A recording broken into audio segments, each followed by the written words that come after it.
మొట్టమొదటిగా సబ్బు లాంటి వాడు. మన జీవితాల్లో నిరంతరము కూడా వచ్చేటువంటి దేవుడు మన జీవితాలను శుద్ధి చేసేవాడు. ఏ విధంగా సబ్బు బట్టలకు పట్టినటువంటి మురికిని మలినాన్ని తొలగిస్తూ ఉందో, అదే విధముగా దేవుడు కూడా మన జీవితాలకు మన ఆత్మలకు పట్టినటువంటి మలినాన్ని ఆయన శుద్ధి చేస్తూ ఉన్నాడు, దాన్ని కడిగి వేస్తూ ఉన్నాడు ఒక సబ్బులాగాని ప్రవక్త చెప్తున్నాడు. ఆయన మన ఆత్మకు పట్టినటువంటి మలినాన్ని మురికిని ఆయన కడిగి వేస్తూ ఉన్నాడు. ఏ విధంగా ఒక సబ్బు శుద్ధి చేస్తుందో ఆ విధముగా దేవుడు మన ఆత్మను మన జీవితాన్ని శుద్ధి చేసేవాడిగా వస్తున్నాడు. రెండవదిగా ఒక కంసాలి అగ్నిలాగా దేవుడు వస్తున్నాడు. దానిలో లోహం అనేది శుద్ధి చేయబడుతుంది. కంసాలి బంగారాన్ని అగ్నిలో పెడతాడు, అగ్నిపుటంలో పెడతాడు. అగ్నిలో అది కాల్చబడినప్పుడు కంటికి కనబడినటువంటి మలినాలన్నీ కూడా ఆ లోహం నుంచి బంగారం నుంచి తీసివేయబడుతూ ఉన్నాయి. ఆ యొక్క లోహము బంగారము అగ్నిలో కాల్చబడి అది స్వచ్ఛముగా తయారవుతూ ఉంది. దానిలో ఉన్న మలినాలన్నీ పోయి స్వచ్ఛమైన మేలి బంగారముగా ఆ యొక్క అగ్నిలో అది తయారవుతూ ఉంది. మన జీవితాల్లో వచ్చేటువంటి దేవుడు, దేవాలయానికి వచ్చేటువంటి దేవుడు ఈ యొక్క కంసాలి అగ్నిలాగా మన జీవితాల్లో వచ్చి మనలను శుద్ధి చేస్తూ ఉన్నాడని దైవ గ్రంథం చెప్తూ ఉంది. మన జీవితాల్లో దేవుడు నిరంతరం వస్తూ ఉన్నాడు.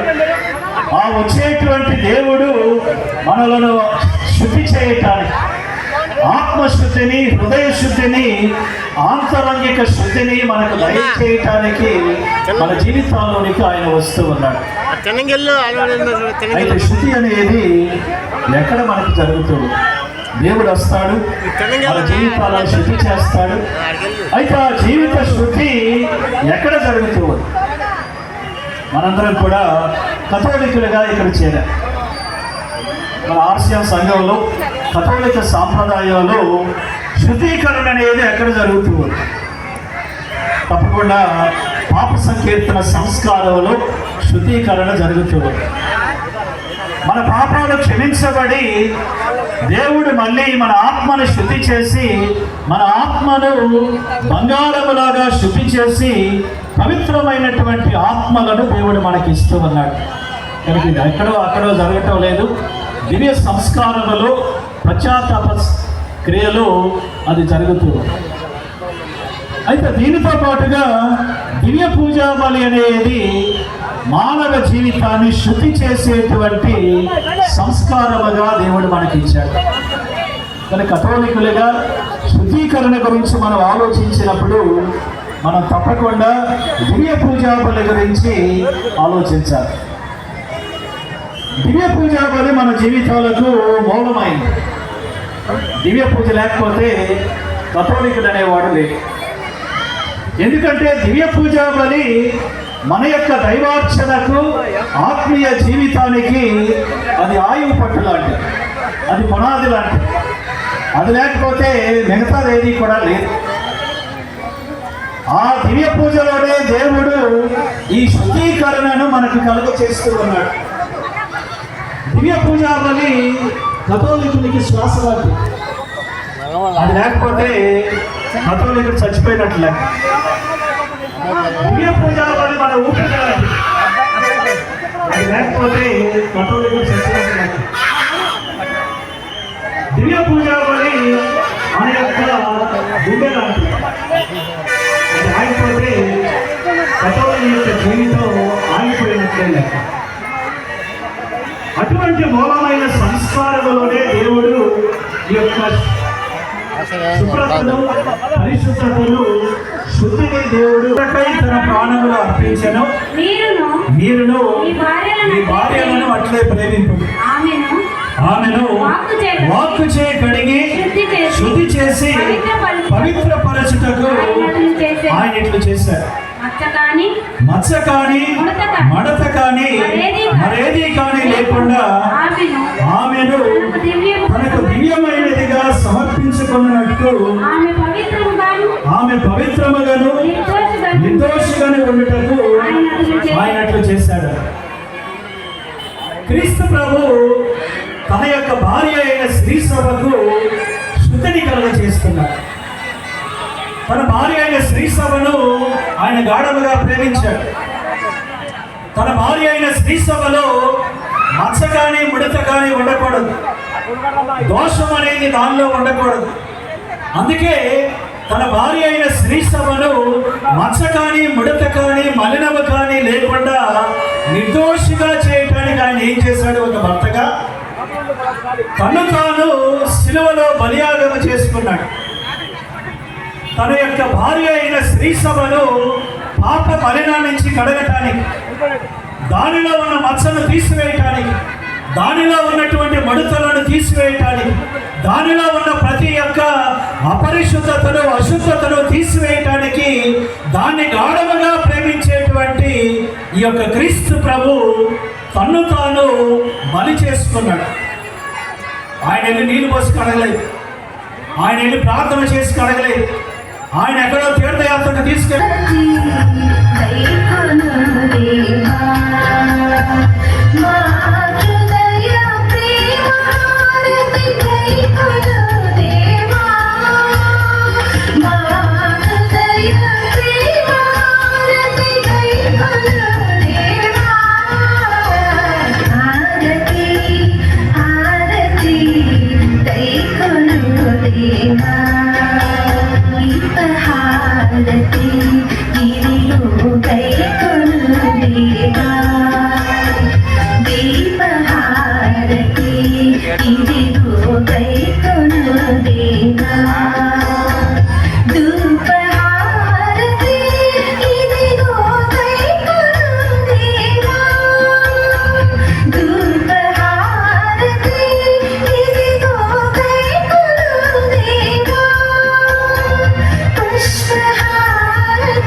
అది ఖాళీగా ఉంది.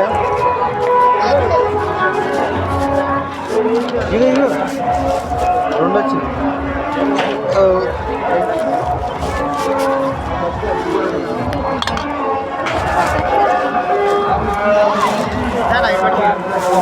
మళ్ళీ ఏంటి మర్చిపోయా కొడతా రెండోసారి ఇక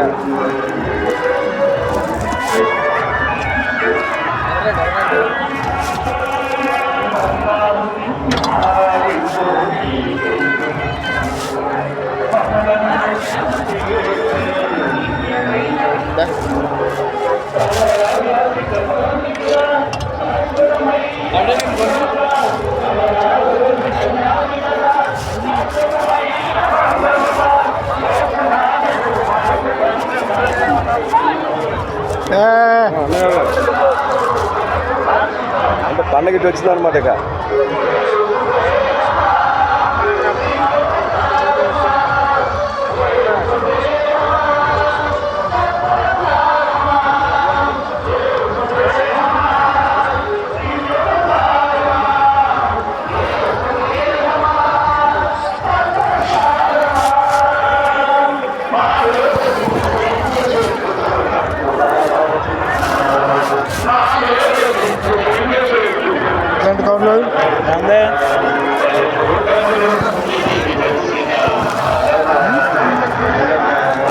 మీరు రాజుగా మర్చిపోయామండి. రాజుగండి కాబడతలేదా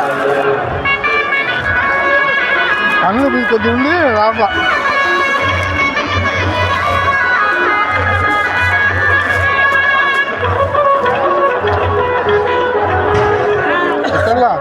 అయినా ఫ్రెండ్షిప్ మర్చిపోరాయా. ఇప్పుడు వివాహం చేసినా ఏం చేసినా ఏంటి అవునా కదా.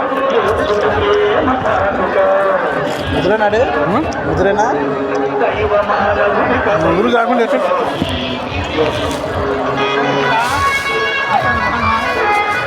ముద్ర కదా. ఎక్కడ ఉన్నా మరి ఎక్కడున్నాడు.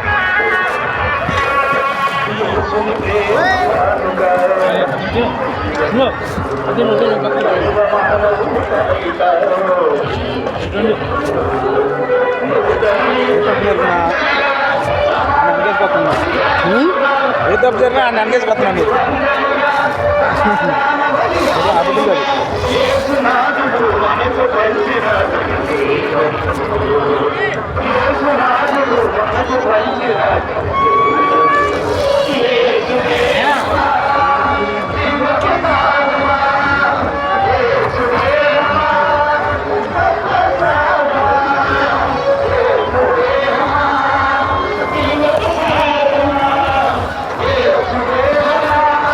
చూడా ఎక్కడు మాట్లాడతారా కలెక్షన్ అయితే కలెక్షన్ ఉంది. మాట్లాడుకోండి ఎట్టుంటాం ఎట్ట కూడా కంటిన్యూ చేయండి. ఏంటి లాభ నష్టం ఎట్లా కూడా కంటిన్యూ చేయండి అంట.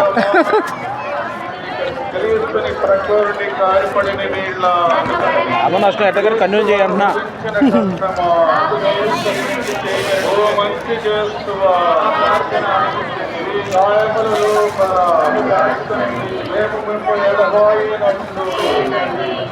శత్రువుల చేతులు దొరకకుండా మా మరణస్థమునందు మమ్ములను మీ సన్నిధికి అప్పుడు మేము మీ పునీతులతో కూడా ముగింపులేని కాలము జీతాలు పెరిగినాయా జీతాలు పెరిగినాయా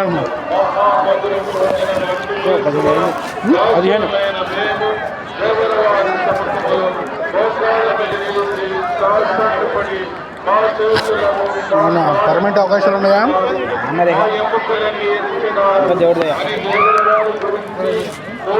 700 జాయిన్ అయ్యే దాంట్లో 700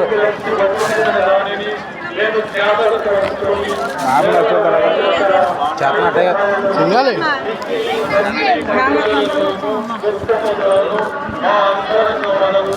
విచారించి తలంపులే ధ్యానించడు ఈ సమయమందు దృఢమైన విశ్వాసము నమ్మిక దేవ ప్రేమ ఆయనకు శుద్ధుగా పుణ్యములను ఆ పాపముల మీద నిజమైన మనసాపును వారిని కుందుకున్న నిత్య దృఢమైన ప్రతిష్ఠను ఆ హృదయములు హృదయంలేదని ఆ మంచి తెలుసుగా దేవుడు వారిని మా ఆత్మ యొక్క వేరైన ఆశ్రయమును ప్రతిమలు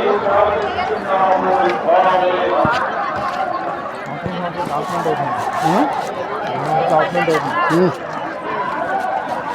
ఈ నచ్చిన కొంచెం డెవలప్ ఇంకా పెరిగింది.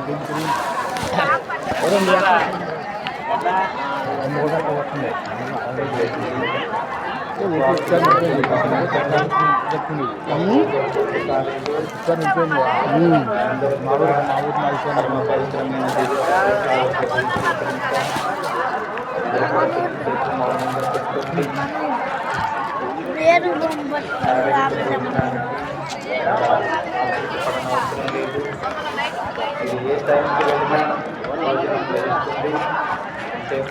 వీళ్ళు పూర్తయ్యే వరకు ఎవరి ఆశీర్వాదాలు పొందుకొని ఈ గ్రామానికి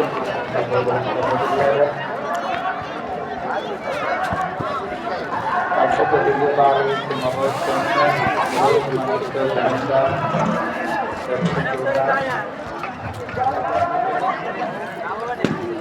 నవదిన ప్రారంభమైన రోజు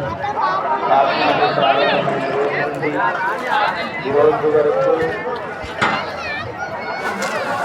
అద్భుత భావించి మనందరినీ కూడా కృపతో చూస్తూ ఆయన మహిమార్థమై మనందరినీ కూడా ఆయన దివ్య ముఖానికి ఆయన దివ్య స్వరూపాన్ని ఈ పదమూడుల ద్వారా విద్యవాసు భోజనం ద్వారా మనందరినీ కూడా బలపరిచి ఆశ్చర్యమైనటువంటి అనుగ్రహ ఆశీర్వాదాలను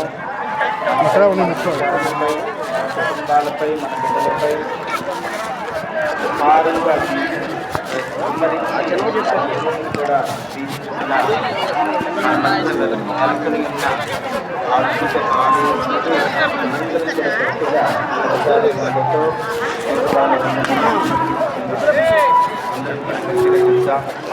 అద్భుత శక్తి గల దివ్యకాలంగా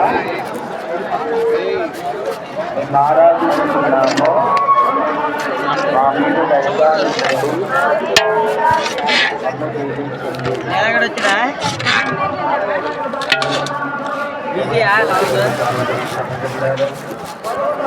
నవదిన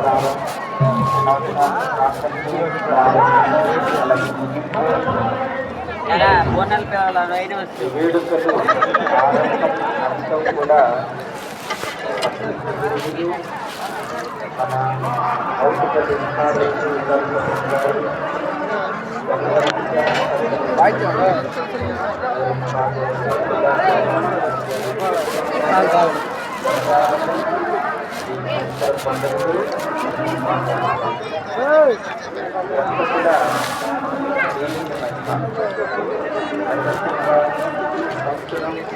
రోజు కూడా ఒక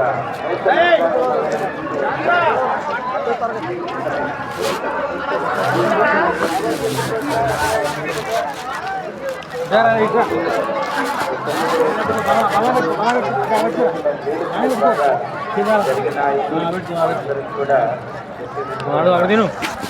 ఈరోజు మన ఆహ్వానాన్ని మన్నించి మన మధ్య చేసి ఈ పవిత్రమైన పూజను ఎంతో ఘనంగా వైభవంగా మనందరి కొరకు మనందరి కొరకు ప్రార్థించిన అసలు తోమస్ ఫాదర్ గారికి గట్టిగా కరతాళందుకు కృతజ్ఞతలు ధన్యవాదాలు తెలియజేస్తాను.